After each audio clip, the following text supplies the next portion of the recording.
Graça e paz em nome de nosso Senhor Jesus Cristo. Hoje eu quero trazer para vocês uma mensagem que vamos falar justamente sobre a alegria. Alegria, a verdadeira alegria, aquela alegria que nós sentimos e dificilmente sabemos até expressar. É difícil nós falarmos de alegria nos dias de hoje, quando os dias são maus, quando nós temos tantos problemas, tanta adversidade. E aí a dificuldade de nós até entendermos o que é a verdadeira alegria. E o Senhor nos diz: alegrai-vos no Senhor, alegrai-vos. Alegrai-vos mesmo quando os dias são maus. Né? A verdadeira alegria, ela está em nós sermos usados para um propósito, mas um propósito que a gente considera realmente que seja poderoso. E aí vale a gente dar uma refletida o que é um propósito poderoso. É mais fácil a gente entender essa alegria quando nós perguntamos para as pessoas mais idosas a história da vida delas. E elas vão te contar o que exatamente? Ela vai te contar na história dela os momentos em que ela teve um propósito, algo que fosse realmente poderoso, que marcou a vida dela, algo que ela fez e que foi desafiador, alguma coisa que realmente ela não sabia nem como aquilo ia terminar. E muitas vezes teve dúvida, mas ela sentia uma força muito intensa de continuar, de avançar, de ir, e nem saberia explicar exatamente por quê. E no decorrer da vida, essa pessoa conta essa história porque é uma história que retrata o quê? A alegria, a verdadeira alegria, porque aquilo foi um propósito difícil, foi algo que ela venceu, uma dificuldade, ela venceu o medo, ela venceu o risco de um fracasso. Essa é a verdadeira alegria que eu quero conversar com vocês. As coisas não acontecem tão por acaso como a gente imagina, né? Se nós formos ver que Deus tem para nós um propósito, e um propósito poderoso. Você considera poderoso atender o propósito de Deus? E aí vem a seguinte pergunta: qual é o propósito de Deus para a sua vida? Qual é o propósito de Deus para a minha vida?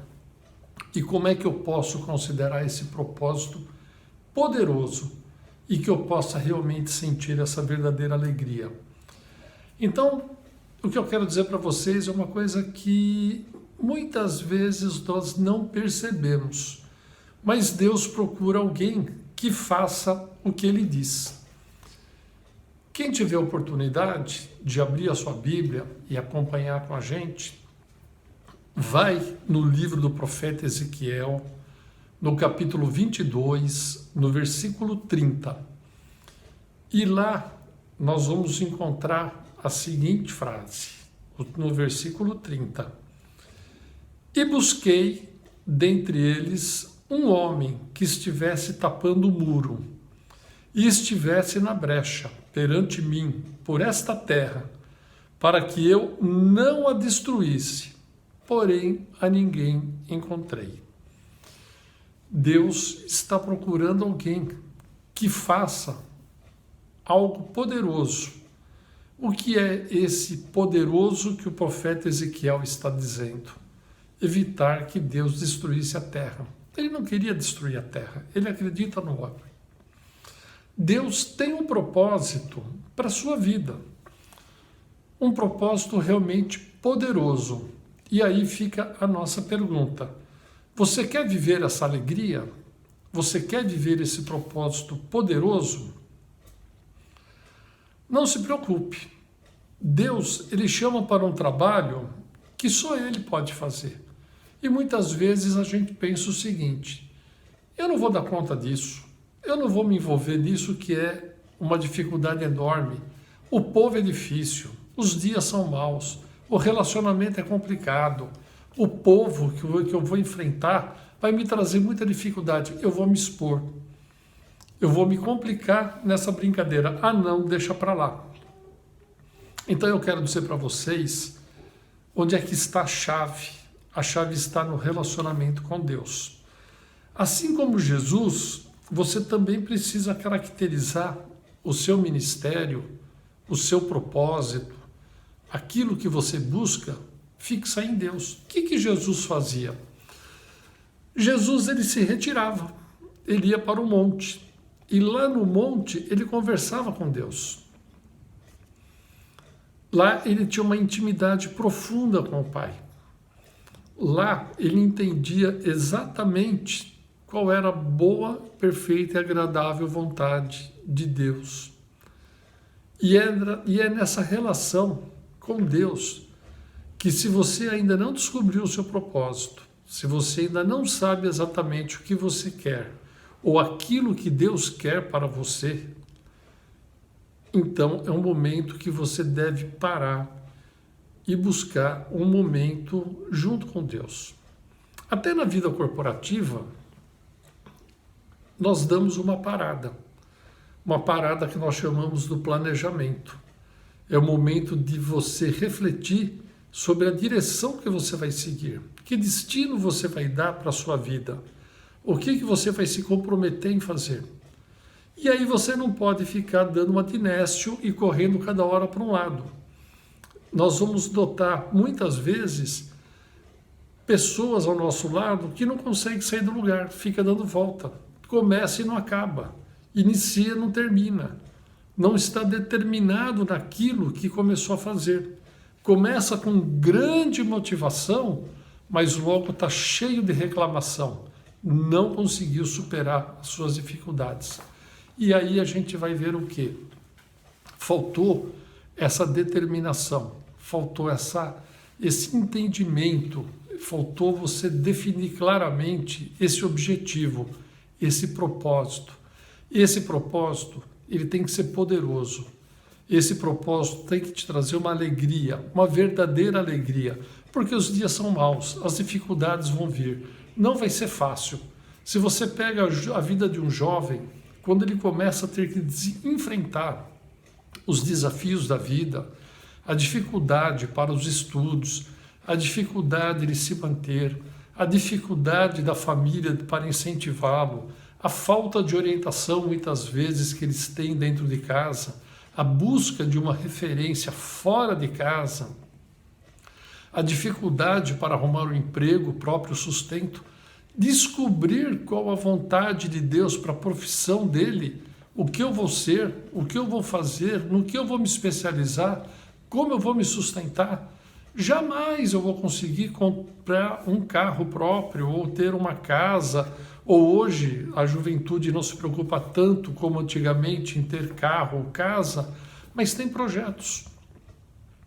É muito comum nós ouvirmos o jovem dizendo hoje: eu quero ter o meu primeiro $1 milhão até os 30 anos. Algo impossível. Algo que você vê e fala assim: que propósito é esse? Realmente, onde está a verdadeira alegria? Em ter $1 milhão? Não. Qual é o propósito de Deus para a sua vida? Essa vai ser a sua verdadeira alegria. Se você for ver, daí nós vamos consultar nossa Bíblia mais um pouquinho. Nós temos lá no Evangelho de João, no capítulo 5, no versículo 30, Jesus nos diz o seguinte: eu não posso de mim mesmo fazer coisa alguma. Gente, Jesus dizendo: eu não posso de mim mesmo fazer coisa alguma. Se Jesus não pode, quem é que pode? Eu vou poder? Você vai poder? Mas veja só, como ouço, assim julgo. E o meu juízo é justo, porque não busco a minha vontade. Não busco a minha vontade, mas a vontade do Pai que me enviou. É muito fácil nós falarmos: Senhor, seja feita a sua vontade, não a minha. Olha, Pai, eu estou orando, pedindo determinada coisa para mim, para minha família, para os meus amigos, mas veja só, faça, Senhor, a sua vontade. É fácil falar. Mas e quando ele não faz a tua vontade? Aí, veja bem, não é bem assim, Deus não está comigo, eu estou no pecado, essa igreja não é boa, o meu pastor não sabe me orientar. Eu vou buscar uma igreja que seja mais avivada, eu vou buscar um lugar onde eu consiga ter uma conexão mais profunda com Deus, onde eu possa sentir aquele arrepio, aquela vibração, uau, agora está cheio do Espírito Santo. Estar cheio do Espírito Santo é intimidade com Deus, é pessoal. A salvação é pessoal. O encontro com Deus é pessoal. Mas irmão, ore por mim. Você tem que orar por você, principalmente para que você possa criar essa intimidade. Veja só, quantas vezes a gente pensa, eu vou me envolver com isso? Não, isso não vai dar certo. Pois eu vou te dizer uma coisa, muitos projetos que nós fazemos na vida, se você vai na sua razão, na sua consciência, no seu emocional, na tua força, a força do teu braço, na ciência, existe a possibilidade disso não dar certo. Mas quando você vai na fé, quando você vai alinhado com Deus, quando você está com intimidade com Deus, você vira e fala o quê? Isso pode não dar certo, mas deu. Com Deus, deu certo. Sim. Com Deus deu certo. Porque a vontade do Pai é soberana. Porque Deus sabe qual é a necessidade do seu povo. Ele sabe exatamente o que o povo quer. O povo, ele está à procura de alguém em quem possa confiar. Simples assim. Nós vivemos dias difíceis. O que as pessoas estão buscando hoje? Uma pessoa em quem elas possam confiar, que diga alguma coisa para você e que você realmente fala, é verdade, ou que isto realmente aconteceu. E o mais comum é você se aconselhar com pessoas que depois você vai ver exatamente o quê? Essa pessoa não é confiável, ela falou coisas na carne, com interesses próprios. O povo procura uma pessoa que seja honesta, uma pessoa que seja íntegra, uma pessoa que cause mudanças positivas, mas principalmente uma pessoa que seja guiada por Deus. Porque quando você é guiado por Deus, os teus conselhos são sábios. Quando você é guiado por Deus, quem te convence é o Espírito Santo, não somos nós. Nós somos apenas usados para levar uma mensagem. Por isso é importante que a gente tenha uma intimidade com Deus. Por isso é importante que a gente fale com Deus. É importante que você tenha essa proximidade. O povo procura uma pessoa que tenha caráter, mas também que tenha competência no que está falando, no que está fazendo. Por isso, quando Deus nos dá uma missão, Ele usa todos os nossos talentos. Ele usa todas as nossas experiências de vida, porque Ele nos preparou, Ele nos capacitou. Muitas vezes nós nem sabemos exatamente por que Deus está nos capacitando numa determinada área. E só muito lá na frente nós vamos perceber o quanto essa experiência está sendo útil, porque vai te dar segurança, confiança para poder fazer grandes mudanças positivas. E por falar em mudanças positivas, quando Jesus escolheu os apóstolos, ele tinha a opção de escolher muita gente. Inclusive, existiam na época os religiosos profissionais. Mas ele foi buscar quem? Pessoas que estavam trabalhando, pessoas que tinham experiência lidando com pessoas, com a necessidade do povo, pessoas que estavam fazendo a diferença, pessoas que estavam realizando coisas positivas, pessoas que estavam envolvidas e sensíveis à necessidade do povo. Se formos ver a vida dos apóstolos, eles fizeram uma opção, um propósito de vida e um propósito poderoso que deu a eles muita alegria, muita alegria. Por isso, a gente tem que fazer a primeira pergunta para nós mesmos. E aí, o que nós precisamos saber? Será que eu consigo dizer: eis-me aqui, Senhor? Faça em mim a sua vontade e não a minha? Quais são os seus projetos para a minha vida? Veja, é preciso ter coragem, porque muitas vezes nós temos medo de fracassar nesse meio de caminho. É natural, nós somos humanos, nós somos fracos. Nós temos aquele senso crítico de dizer assim: não, eu não posso. E se esse negócio der errado? Eu vou fracassar, eu vou me desgastar, eu vou me expor. Então eu quero lembrar para vocês uma coisa muito simples, que todo mundo já sabe, mas é importante a gente também pensar do lado positivo das coisas. E a primeira coisa é: o fracasso não destrói ninguém. Muito pelo contrário, o fracasso torna você mais forte e mais preparado para enfrentar desafios ainda maiores. Ele constrói em você uma nova forma de vida e te deixa preparado para enfrentar cada vez mais desafios maiores. Então, não há o que temer. Se nós formos ver a nível de medo e de fracasso, nós temos algumas personalidades célebres. Eu vou citar aqui apenas um, Churchill. Churchill tem uma frase muito conhecida, que ele diz o seguinte: sucesso é ir de fracasso em fracasso sem perder o entusiasmo. E o que é o entusiasmo? Entusiasmo é você estar cheio do Espírito Santo. Você estar com um propósito de Deus na sua vida. Você estar tendo uma intimidade com Deus e trabalhando para um propósito poderoso. Está servindo a um propósito. Fracasso e crise não desclassifica ninguém, porque Deus é quem nos dá os dons. E vamos falar um pouco do dom de cada um? Como é que eu posso colaborar?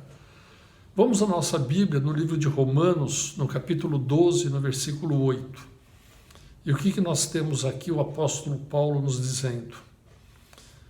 Ou o que exorta, use esse dom em exortar. O que reparte, faça-o com liberalidade. E o que preside, o líder, que faça com cuidado. E o que exercita misericórdia, esse faça com muita alegria.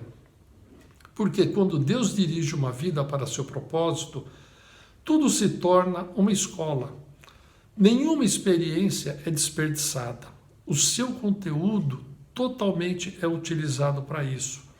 Porque Deus amadurece as pessoas ao longo da vida.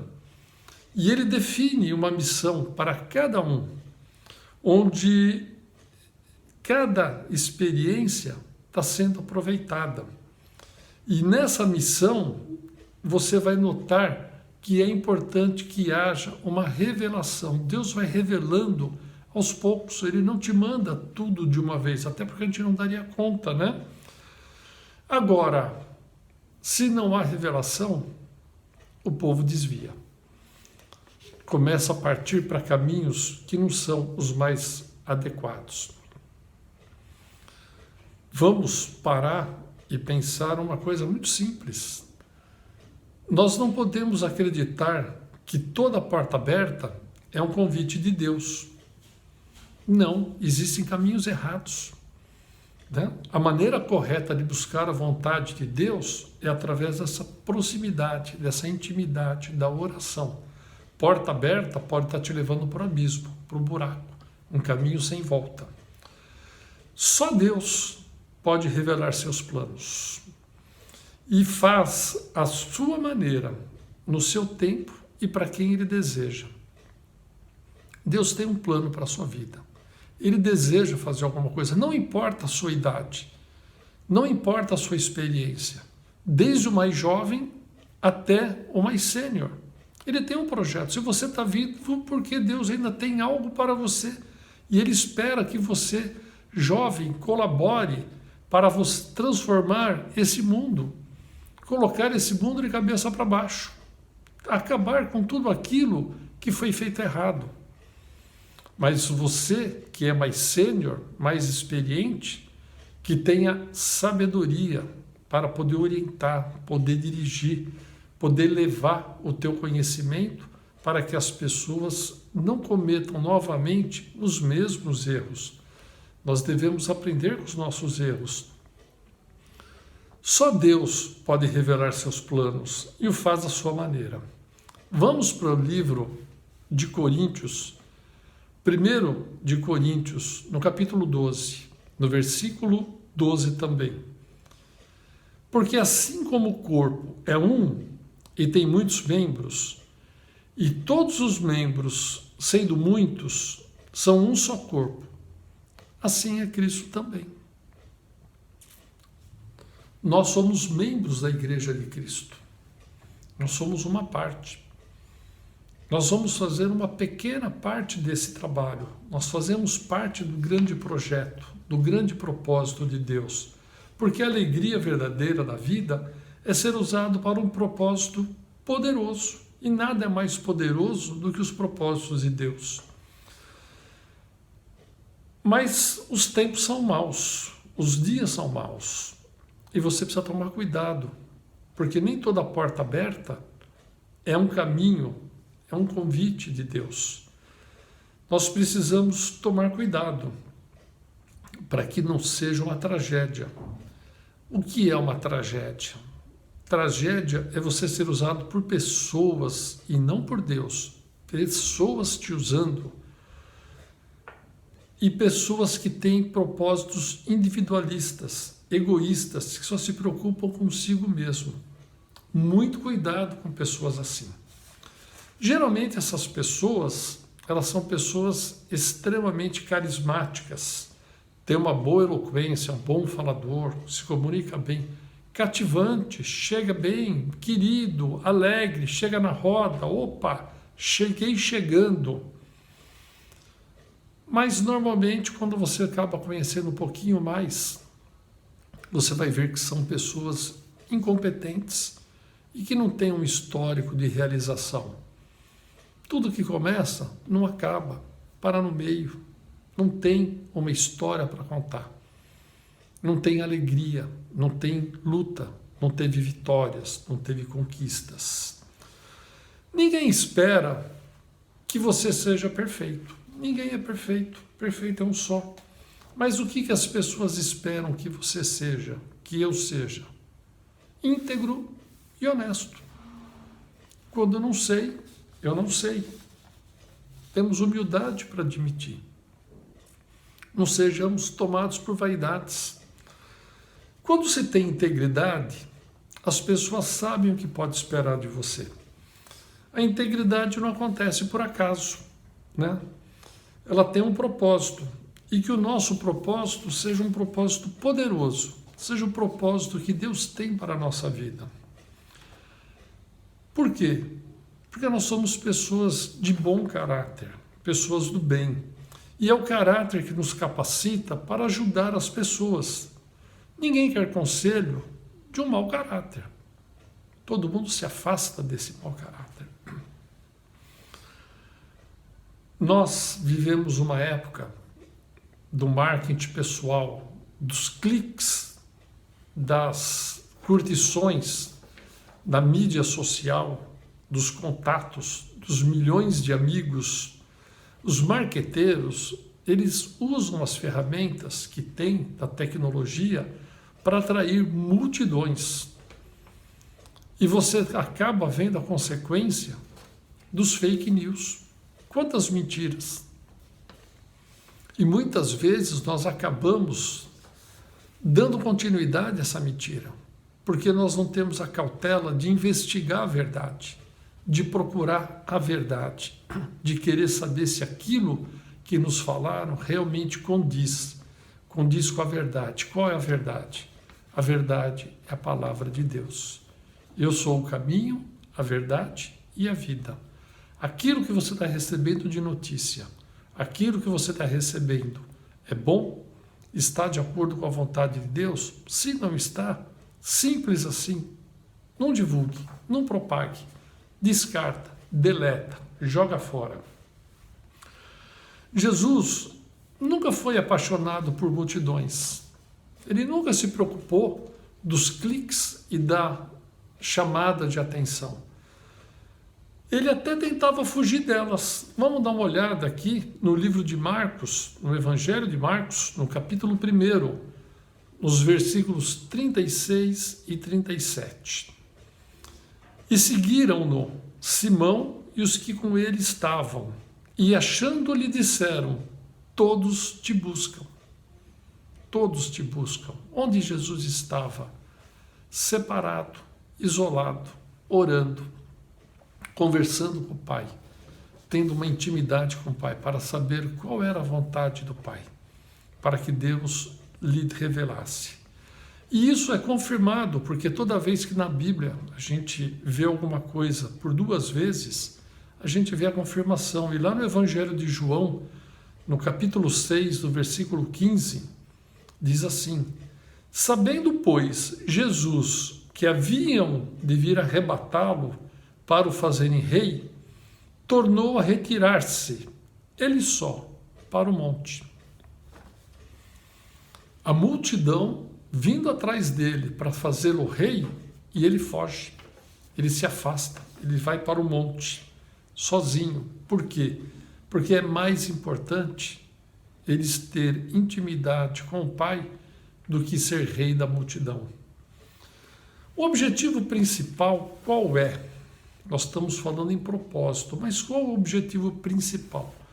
O objetivo principal é levar as pessoas de onde elas estão para um lugar onde Deus quer que elas estejam. Nós somos servos, nós estamos aqui para servir. Não é a minha vontade, não é a sua vontade, é a vontade de Deus. Deus tem um propósito, tem um objetivo. Ele quer levar as pessoas para um lugar onde Ele já planejou. O desejo de Deus, Deus quer revelar-se ao mundo por meio de pessoas, membros do corpo de Cristo. Pessoas como eu, como você. E nós vamos ver justamente como que a gente pode ajudar a cumprir esse objetivo de levar pessoas. Nós vamos ver no livro de Efésios, no capítulo 5, dos versículos de 15 a 17. Portanto, vede prudentemente como andais. Não andais como nécios, mas como sábios, remido o tempo, porquanto os dias são maus. Por isso não sejais insensatos, mas entendei qual seja a vontade do Senhor. E aqui a primeira observação: vede prudentes como andais. É o nosso comportamento, o comportamento de cristão. Como eu me comporto, como eu falo, como é o modo de agir, como eu faço. As pessoas vão te observar para saber justamente se você é uma pessoa íntegra, se você é uma pessoa honesta, se você é um bom caráter e que merece seguir. Se você é uma pessoa que está levando uma mudança positiva para a vida dela. Bem, meus irmãos, eu quero concluir com vocês a nossa reflexão de hoje dizendo o seguinte: o que é mais importante desse momento que nós passamos juntos. Primeira coisa, conheça e obedeça à vontade do Senhor, se você quiser realmente conhecer a verdadeira alegria. Faça como Jesus, que se levantava cedo para orar e manter um relacionamento com o Pai. Essa era a coisa mais importante que ele tinha para fazer. E você, tem coisa mais importante para fazer do que se colocar na presença de Deus e saber o que Ele tem para você nesse dia de hoje? Conhecer a vontade de Deus é indispensável para que a gente possa fazer bem todas as coisas. Jesus criou um hábito e deixou uma lição para nós, de passar um tempo a sós com o Pai. Por isso, Ele nunca foi surpreendido. Quantas vezes nós somos surpreendidos no nosso dia, tanto com coisas boas, como também com coisas más. Deus procura alguém que queira ser usado para um propósito poderoso, onde possa encontrar a verdadeira alegria. Você está buscando a verdadeira alegria? Você está disposto a fazer o que Ele diz? Ser membro do corpo de Cristo? Então diga, fala comigo, eis-me aqui, Senhor, experimente a verdadeira alegria, a alegria de caminhar junto com Jesus Cristo. Que o Senhor nos abençoe, nos proteja, nos ilumine e nos dê sabedoria para que nós possamos caminhar segundo a vontade de Deus. Fique em paz.